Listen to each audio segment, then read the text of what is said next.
Hello and welcome to Mad About Sports for yet another live stream. And we are back talking about football because the Champions League is back for this season. Obviously, when it's Champions League day one, match day, we all are excited about it because it's a new season.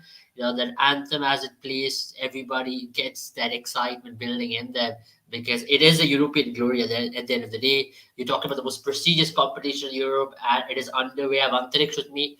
Antariksh, the same jitters as we speak about the start of the season, it's the same jitters when we speak about the Champions League start, right? Because match day one, you want to get off to a good start because you don't want anything lacking at the end of the day. Yup, and it's always nice to be back. And the Champions League is back. It feels like now after this international, I always hate this first international break. Like the season has just started, and only 3 weeks we have this break. This has to go. But after this, when Champions League begins, when the draw happens, and the groups are out, and then we have games, it finally feels now okay. All right, season start ho gaya in true manner. And yeah, very excited. Some good matchups already, lined up here. Yeah. So really looking forward. I mean, I think we can bring the fixture list for the day just before we get Yeah. ahead into the live stream. So today's game, that is Tuesday, and tomorrow we have match day one, both are match day ones. But we'll talk about today's games. We have a very early start for AC Milan versus Newcastle United, 10:30 Indian start. Very surprising. I have no idea what's the reason behind it, but if anybody can comment it, let me know. That'll be great. So AC Milan versus Newcastle United is the starting game, and then you have Young Boys take on Leipzig. That's also an early start, 10:30. Then you have Barcelona take on Antwerp. Obviously, this is the highlight of the whole highlight of match day one is PSG Dortmund and Newcastle AC Milan. And also you can say Lazio versus Atletico Madrid because these three are the major matchups to watch out for. Then you talk about day two. Obviously, it is Bayern versus United, the big clash. Everybody's waiting for that. Or Sociedad versus Inter Milan is another one because they two are quite evenly matched, but you can still say even Inter Milan, the Champions League finalists, will be put on a higher pedestrian. And obviously, Arsenal versus PSV also could be a good game. But Antariksh, to be very fair, let's talk about this week's games. Start with at the first one, AC Milan versus Newcastle United. AC Milan coming after a huge battle against Milan, Inter Milan 5-1. They went down like 3 pins there because they had no clue against what Inzaghi's side was going to do. And they were beaten fair and square in a 5-1 game. Well, absolutely. And I mean, in the recent times, we've seen some sort of resurgence by both the Milan clubs, but Inter have bossed the Milan derby isolatedly.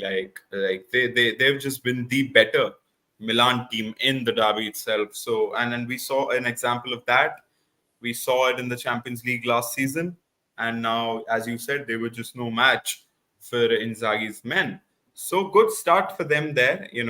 Defeating your rivals early into the season in a comprehensive manner is obviously good, and not going too much there. But we all know the Italian league is up for grabs. Since Juventus has left the throne, there has been a different winner every season. So that really tells us a story. But focusing on this match day one's today's games, as you said, now Milan coming and Sandro Tonali, Sandro Tonali ki bar photo दिमाग में आ रही है as we hear about this matchup because how much ever Newcastle fans or the owners or the admin of the page tries to paint it, in a perfect world, had he had a chance, he wouldn't have left the club. We all know that. It was just almost like Milan went to him and said, "Look at this. Look at the check of this. Like count the number of zeros here. Like I'm Yeah. so sorry. I'm so sorry. You're one of our own, but." I don't know, man. The financial condition in Italy, obviously, Yeah. we all know post COVID and stuff. So it would have been a hard decision. He was their boy, but now he's thriving in England, in the biggest league in the world. So great matchup. It's going to be this kind of a matchup smells Champions League, smells heritage. True. So True. it's going to be great to be back. And as you said, Dortmund and PSG, one to look out for as well. Two Yeah. clubs, I'd say, going again. One has a completely different sort of goal, and the other is probably dethroning Bayern somehow. Yeah. So yeah, Yeah. they go again. So let's see what happens there. True, because one when you talk about Milan versus Newcastle, as well, if you look at Newcastle, not the greatest start of the season, 6 points on board in in the Premier League. Lost three consecutive games there against Liverpool, City, and also against Brighton. Won recently, but the fact of the matter is, slightly off start for Newcastle with the signings they've made. They'd be very disappointed with the start they've gotten for the season because anyhow, obviously we talk about anyhow the manager, but His prowess in, when it comes to bigger leagues, or when it comes to him taking the team to the next level, that is where it's going to be questioned, isn't it? Because Eddie Howe is a great manager when it comes to uh, making a sinking ship to really stay afloat. But when it comes to taking the teams to the next level, or maybe challenging for the titles and trophies, that's where the pedigree of Eddie Howe, or the question mark on Eddie Howe really lies, isn't it? Yeah, he has that Maurizio Pochettino kind of a question looming over his head. He can really paint a sinking ship pretty well to make it look attractive. But already taking a great ship which is afloat pretty well to now, its highest peaks is somewhat is. But to be fair, when the fixture list would have gone out, City, Liverpool, and then added to the fact that Brighton now you know what, like I genuinely won't be surprised if they finish in the Champions League positions this season, considering I think they've included the fifth position there as well now. So I think Brighton being Brighton, they've been fantastically well. I was a first-hand victim of this as a fan recently. So, Yeah. but and City and Liverpool, we saw like they lost a bit of their head against Liverpool. Otherwise, they would have gotten the victory or at Yeah. least a point, at least a Yeah. point. So, but I genuinely think, see, my initial beginning was handling Champions League, handling the success at the rate at which came. Mhm. If I had to make a prediction, I think Eddie Howe would be suffering from success, because to be honest, like if we're being really honest, Abel, like this was meant to be, like they were meant to enter the Champions League maybe 2 years down the line, 3 years down the line, Yeah. not in the first season of their proper recruitment and sort of proper takeover. Now they're here. I think they'll face that slump. Yeah. They'll sort of plateau a bit, maybe go down a bit, seventh, eighth, or sixth, seventh, especially with Unai Emery coming up with Aston Villa and stuff. So yeah, Maybe you're, that's you're it. absolutely This right. group There'll is be well, is it, questions. Antariksh? That group is very tough for Newcastle to really compete. Oh yeah, oh absolutely. Because you know what, they've got great teams around them, and as I said, it's probably the only group that no other team would have liked to be, let alone Newcastle, who's playing a Champions League after so long. But good, you know what, like pretty good now. Like now that it's done, if I was a Newcastle supporter, I'd be like, if if we make out of this group, like it's probably the biggest achievement of the club in the past 10, 15, whatever years.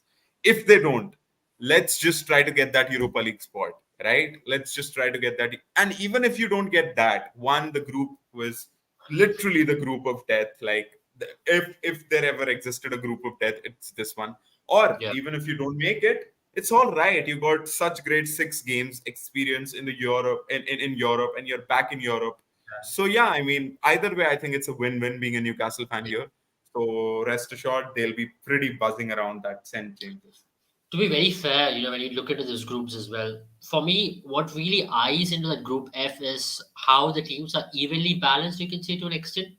I know PSG is superior in terms of their talent, what they have in their team, because they've got a Dembele, they've got an Mbappe, they've got Asensio in their team. They've got a very fine backline as well going into the season now. They've got Skriniar there, Nuno Mendes, and also to add to the very fact that Luis Enrique is a proven manager. He's won a treble with Barcelona in the Champions League. He's made comeback with Barcelona against PSG as well.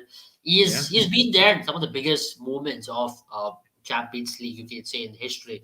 So he has been there and done it. When we're talking about Dortmund, I know they've gotten off to a good start in the Bundesliga, but you still can't say Dortmund is a team who's going to come and really worry you so much. And on the other end, Newcastle and AC Milan are evenly balanced with, after having a fine last season, to really repeat it again. That's where they are facing a conundrum. Similarly with Dortmund, you can say to an extent. So that's why I think PSG slightly have their noses ahead in this group. I still Yeah. rate PSG to finish number one in this group. Won't you as well?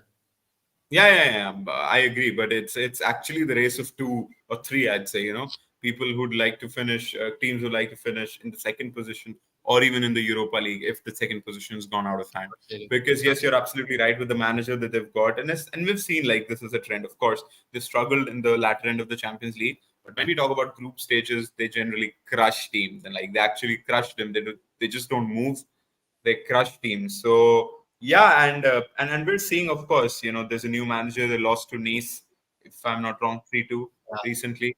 So they're taking some time to settle. But one thing which is very sure with Luis Enrique, like the style of football he plays, it's like implemented from day one. I don't know how he gets through, people's head so fast. And with the squad they've got, it's Yeah, good. Some of the big name, again, now that it's done, they can only look at the goods, which is that some of the big names are gone. Now that might add some sort of team stability to them, as yeah, a team, not as individuals, but as a team. With the inclusion of a proper striker now, Goncalo yeah. Ramos, there now, Mbappe can have the workload on the left itself, and with a proper recognized striker, and then as you said, Ousmane Dembele on the right. What a front three that is! What a front three! Now I was really surprised that Verratti was just. When you mentioned that front three, I mean, you can't compare it to with Messi, Mbappe, and Neymar because that was pretty strong. So with PSG, that's not a bigger issue. They've had great Nah, front that threes. see, that's what I'm saying. That was, but like since day one, like the day I heard MS, whatever, Neymar, whatever. Yeah, So it was like all right. It did tickle some butterflies in all of our stomachs, but you just knew. I like seeing it from a footballing angle. You just knew it wouldn't work, would it? Like Messi in yeah, the latter stages of his career, Neymar being Neymar, and Mbappe also being that guy now. So it was never going to work. So, yeah, as exciting as it was. But this one, we know how Goncalo Ramos loves to work off the ball. yeah, And then there's Mbappe, who's been put in a decent place by Luis Enrique. And then Ousmane yeah. Dembele seems to be a nice one as well. So, yeah. Yeah, for me personally as well, what this team does excite me, but seeing their form in League One in the recent past, especially how they played against Nice last week, or current form in the League One, hasn't been the most exciting for this team because they haven't really clicked as a team. That's one of the other reasons. When you have too many changes in your team, it takes a while to click as a team, and that's a normal Yeah. thing every team faces. If you look at across the world, if you're getting a lot of players into the team, it takes a while for the team to gel in. And that's a normal start. I think that's why I think today's game, Dortmund have a better chance because Dortmund has been in good form. They defeated Freiburg last week. They've got a decent team with Adeyemi, Halle, Malin, Brandt, Sabitzer, everybody clicking in pretty well. And I certainly think Dortmund could possibly pull up a result over there. But that's why I'll talk about Barcelona. I mean, we often talk about Champions League and Barcelona. Last two seasons have been horrendous for them. I mean, I know they started as Antwerp, and they've got a very decent, easy group in comparison with other teams. So if you look at the last group there, you can see it's Porto, Shakhtar, and Antwerp. So I personally think Barcelona can go deep into this competition. It's not a bad thing. They've got an easy group. Last two times they've had tougher groups. They've had Inter, Bayern, and it wasn't easy to really scrape through from that. Yeah, I mean it's a relief for all Barca fans, like not being unfair to all the other teams, but we almost certainly know that Barcelona would now somehow get that Europa League wala bandar off their back, a monkey off their back. So they'll probably go through to the next round of the Champions League. But we can't really say that with conviction even before the start of the group stage, can we? So they can only face whatever is in front of them, which is Royal Antwerp, and they're in the Champions League for a reason. Is I think what Javi would be saying to his team, that you play Yeah, out there, you actually show the whole world that yeah, Champions League was missing this. This is what Champions League required, and this is what Barca required as well. So yeah, they'll just look to kick on now. They'll just look to now sort of rebuild. I won't say legacy, but sort of rebuild their maybe short-term legacy, if I could put it that way, into the Champions League. And it's been a while. Like Real Madrid keeps doing it, so we think these Spanish clubs, it's almost certainly a Spanish club, except that it was so long ago that they defeated Juventus in that final, in that yeah, magical 8 years. final. 8 years. Yeah, but, time passes by like this. So and then they haven't been in and about of winning it even. Like it's not been वो बहुत end तक पहुंचे and they've just been in there and thereabouts. But no, they've Yeah, been far away from that trophy. So yeah. good, sort of good time for them to kick on now. I think since that Champions League win they've had, they've been in the other end of the spectrum when it comes to comebacks in Champions League. Or let it be, Liverpool coming back against them, Roma coming back against them, 8-2 defeats and getting out of the Champions League in the group stage Yeah. as well. So it's not been very pleasant for a Barcelona fan in the competition, especially. That's why this season could be something great. And after the win against Real Betis, the team will be really pouncing on this momentum what they've got. But I personally saw the best of Cancelo and how Joao Felix in the recent past. They both were really on song in that game. They're playing in interiors and with the backline of Kunde, Harajo, what they've Christensen, they've got the build-up seems to be fine. And I think people who have been not talking about this player, but it's Romelu who's been doing a really good job for them. Only Yeah. Romelu, the signing which they got for 5 million. I mean, he has been doing a phenomenal job for them in the CDM position which Busquets has left them in a void. But he's done a good job for them so far, and that's why it's a problem of plenty. Now they've got Rafinha, they've got the Lamine Yamals, the young 16-year-old who's whenever he's got an opportunity, he's done well. Then they've got obviously they've got Lewandowski, then Joao Felix, and then whenever Pedri gets fit, he will also be walking into this level with Gavi, who's been orchestrated and that fundamental in that playing 11, you can say so. And then Gundogan, a Champions League winning or treble winning player who was just walking. Thankfully, his injury in the friendlies wasn't really big, so he's fit and fine to go, is what we believe. A very interesting fixture. What you see over there is Lazio versus Atletico Madrid. Now, if you look about Atletico Madrid on the other side, they've gotten off to a good start this season, especially. Now, maybe last couple of seasons they were lying back, but this season they've gotten off a decent start, you can say so. But at least in the first 4 games, they look good. That their first 4 games have gone easily well. 2 wins, 1 draw, and 1 loss. But you can say it's better. They're playing some good football out there. And I think against Lazio, another impressive team so far in the season, I think it's going to be a good game to watch out for.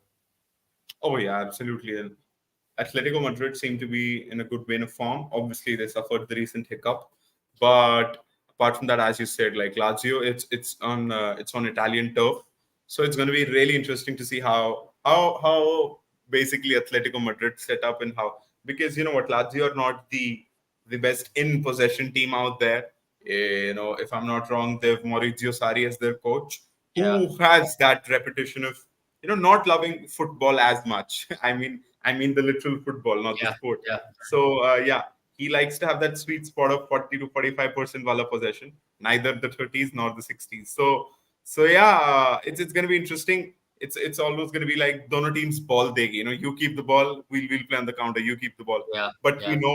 yeah, the Atletico Madrid guys are the dark masters at it, and then being an away game in Europe, they'll probably do that, and they're the masters of it. So good game, pretty excited. And again, these are the kind of games we love. You can't really place a bet here, like who's going to be what and what teams, which players going to. Yeah. Like I was really concerned for them because every transfer window, Sergei Milinkovic-Savic was linked because he was such an important player. And Yeah. it was always the owner saying, nah, nothing less than 100, 120, 80, 90, 100, something like that. Now that he's finally gone after 4 or 5 years of rumors, I was like, how's that going to play out and stuff? But it's going decently well, as you said, two I mean, victories. they've not really had a greatest of starts in the Serie A. They've lost 3 games, just 1 win, 3 points on the board. That really shows, he's been a vital player in that midfield for them, and that's a massive void for them, I think, going into this game. And as you mentioned, Milinkovic Savic, I mean, it's still very early on the season, but to be very fair, I think Champions League game against Atletico Madrid can give them some confidence. If you win a couple of games there, I remember last year Inter Milan got off to an awful start in Serie A, and then they came against Barcelona. They got a win, and that really turned the momentum for them. They gave them a sense, oh, we can defeat Barcelona, we can do greater Yeah. things. They went on to play Champions League final is another thing, but at the same time, they did well in Serie A as well. But that's why I'll bring another interesting matchup tomorrow. That is Arsenal versus PSV. Before we talk about the major one, Arsenal taking on PSV. I know Arsenal's back in Champions League after 8 long years as well. For Wow. them, at least, this is a big, big game to start off in a European competition. Got off to a decent start, you can say, in the Premier League. Not that you can say it's still the best, still one of the best. 2 points is what separates the top team and the second team. So still one of the very decent start, except that one draw. They've gotten off to a very decent start. Yeah, and the good thing about them is that they're playing that they've not gone on and shifted from the brand of football they subscribe to. So they're very much playing that. They're very much looking to dominate games, but they haven't found their feet yet. So in terms of performances, they haven't really stuck around yet. But while I say so, they've actually stuck around in terms of results. They've held their fort. They've held their ground. They've sort of held their personalities, and they've gotten results after results. So चाहे उनका performance up to level ना हो to what obviously Arteta wants or what the Arsenal fans want, they are sneaking out results, which at least at the start of the season is pretty good. It's pretty good. And Champions League being back at the Emirates, I mean, it's gonna be a surreal feeling for those fans. Like 8 years, किस तरीके से चले गए? It just doesn't happen. Yeah. Over 8 years, it just happens over 8 days. It almost feels like so. but it'll be back. That anthem will be back at Emirates, and they'll just be happy. And I'm sure they'll be looking forward to that, and they'll be pretty sorted out against PSG. Absolutely, and I still think with Arsenal, there's a big hoodoo off their back. Especially when we talk about the Champions League, they haven't really done well in this competition. I know they've played finals, they've not really won it definitely, but at the same time, European competitions in general, even last year Europa League, losing to Sporting in a very crucial Yeah, season, the competition that really showed that in European competition, maybe they don't trust themselves as much. That confidence, what they really need. Maybe one season possibly changes around for them. You saw that with City as well for the longest period of time. That particular self belief or the final push, what you need is what maybe will give them the confidence. And that's where I personally think this is going to be a very interesting season for Arsenal. But let's talk about the big one, right? Tomorrow, Bayern versus United. It's a historic rivalry, obviously. United coming off a 3-1 loss to Brighton of Albion, but you can't really blame United for that because they've been losing to Brighton of Albion for the last 4 times in a row. So that's been the bogey yeah, team for them, you can say so. In the yeah. recent past, and they've really played well against United as well. They really fancied their chances. How do you see United? A lot of controversies happening in and around Jadon Sancho, Anthony. Then obviously, when you talk about Bruno, people can say he's not really earning the respect in the change room to an extent. Then obviously, defensive line is an issue for them once again. And Onana as well has come under scandal very quickly in the very few matches he has played. How do you see that, Anthony, so far for United? Oh, it's been a shambles, man. It was the start of the season that we were looking for, and looking, not the exact start of season that we were looking for, but we were just Yeah, excited about the season when it was around the corner. But yeah, man, I mean, people are saying that, well, like that the start of the season 1 season ago, when we lost those 2 games. But statistically, mathematically, and yeah, points wise, that start at 5 games was now better than what we have had this season. So we had about 7 points, 1 point more, yeah, or maybe 9 points. I don't remember, 3 points more than what we have right now. And Brighton just outplayed us, outmaneuvered us, and in fact, that's the most concerning thing. And people are not trying to look at that, and they're just going when we win or when we have a good result, they're like the result is what matters. But that's not really the case. It's a really yeah, concerning thing that all the 5 teams who've played in the Premier League, they played us out of the park. Like we have just let them dominate us, beat home, beat away. Like I think Wolves was at home. We let yeah, them dominate us. We were so lucky to get the 3 points, the whole 3 points against Wolves.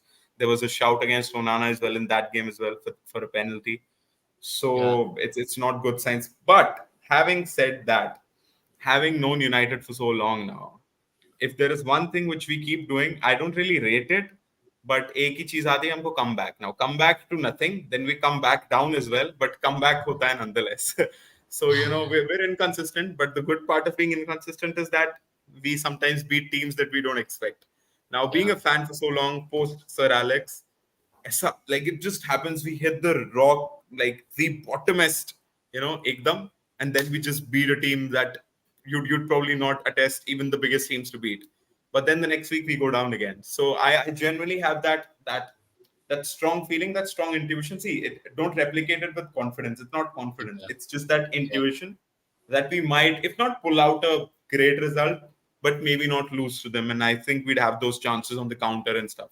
So I see that happening because of my intuition, or maybe of my biasness. But yeah, man, just happy to be in the Champions League. Yeah, but when you look at even when you look at Bayern Munich, right? They drew on the weekend to Leverkusen, a good team. Leverkusen has been on the rise. I mean, let's be very honest. Xabi Alonso has done a phenomenal job with the Leverkusen team in the recent past, and he's got him to do great things as well. So I personally think Leverkusen and Bayern are competing there in the Bundesliga, 10 points each. But when you talk especially about Bayern Munich, I think Harry Kane factor, especially him coming in, I think is going to be massive in this game. And the fact that United have struggled against a quality striker and the defensive line has been extremely vulnerable. I think Harry Maguire is also out, is what we're getting the reports because he's out with an injury. Either way, it didn't really matter. But the fact of the matter is, can it be a game where Bayern can really hold them? So if you can get a draw, especially when you consider that game, I think it's away from home. So it is away from Yeah. home for United. If they can pull up some bit of a result in Alliance Arena, I think that's going to give them a good confidence come to the weekend clashes as well in the Premier League or come the next week clash in the Champions League. Yeah, absolutely. And the other 2 teams present here would be Galatasaray and Copenhagen, against whom, at least at home, we'd fancy ourselves. and then at away, we'd fancy at least getting 75% of the points out there from as well. So that's pretty much sorted. But if we can get a result away at Bayern Munich, that really sets up well for the whole group. In a, like, if we sort of look at it mathematically. Yeah. So yeah, I mean, and as you said, purely for confidence, it'll be good. We'll be facing a Burnley side that no one is scared of except me, because they play a good brand of football and beat anyone. Beat someone from the third division. When they try to play a good brand of football, we let them. We tell them the stage is yours. So I don't know. We need a quick fix and we need it fast. I don't think Amrabat is ready yet. We did see Varane and Mount training back, but I don't think that's of any use because Varane's magically not going to come into the starting lineup. If he does, I'm really against it because I just for a wait, midweek game, you don't really want to risk him.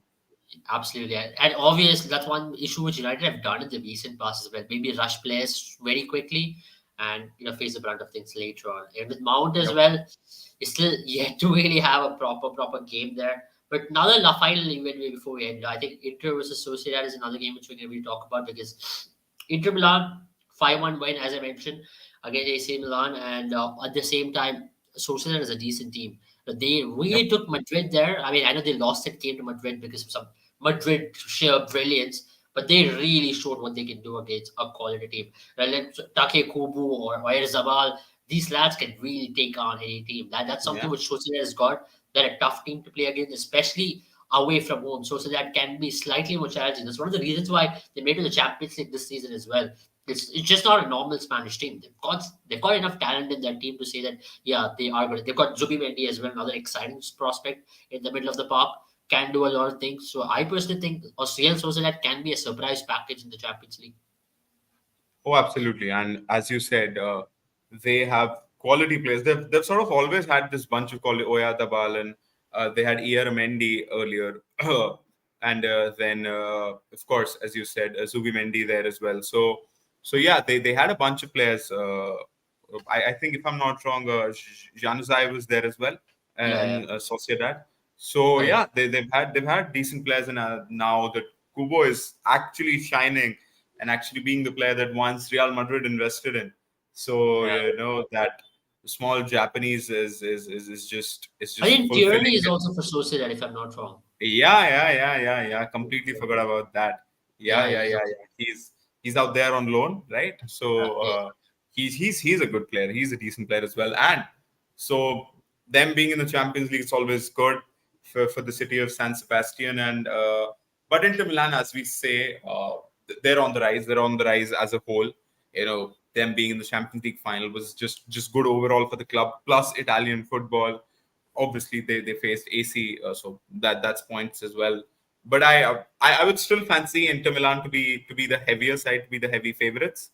But you can never say never in the Champions League. Plus, especially when the team is Real Sociedad at home. So yeah, I mean, but I'd still favor Inter Milan. True. But that's about it from us from match day one predictions. I personally think it's going to be an interesting match week because there could be some surprising results. That's what I'm looking forward to. I know Yeah, we can sit here and say, yeah, this team is going to win, but if they can pull out surprises out of the hat, like last year, how Napoli went on to really have that shocking statement win. I think it was Ajax or Liverpool on match day one, and that really was like that took the world by storm. They were like, wait a minute, let's take a look at Napoli for once. Similarly, yeah, if a team can get off to a good start, last year you saw some teams making deep runs in their competition. Napoli, AC Milan, Inter Milan. We certainly want to see who are those going to be those teams this stage. Is it going to be Barcelona bringing back their heritage, or is it going to be a Newcastle United or a PSG, rising from the ruins, or it could be anyone like a Real Sociedad, as we rightly mentioned, can get a very interesting run. If they get easy fixtures and like in the knockouts, they could possibly go on deep as well. That's one thing about Champions League that if you go on to get easy fixtures in the second half, you can possibly make a deep run. All of a sudden, you're in the semi-final. You're like, wait a minute, we're in the last four of the Champions League. yeah. That's Champions League for you. Thank you guys once again for joining. If you're new here, do not forget to subscribe to our channel because we come back with cricket and football news. Remember that India will be taking on Australia later this week as well. In the cricket, Ashwin is back. we've been cribbing, we've been crying. Finally, Akita decided to watch our podcast. So he is back, and we'll be talking about that on maybe Wednesday before the first game which we have, and then obviously we'll be talking leading into the World Cup because one more game starts in what 6 days from now. The World Cup is here, and tomorrow is I think the anthem release as well. So. It's all the time for the World Cup build up. So Champions League, World Cups will be here, giving you all the updates. There'll be football and cricket and also Asian games. I know India got off to a very poor start today, but let's give them the credit. They had no practice session leading into it. Just landed yesterday morning or yesterday night, and today we were on the field. So can't really blame them. Hopefully they do well against Bangladesh and Myanmar. And Indian cricket team is also on action. Indian women's cricket team will be on action day after tomorrow. So that's how it is. For the Asian Games, we'll try to give you a lot of updates on that as well. Have a good time, all of you. See you all very soon. Bye bye.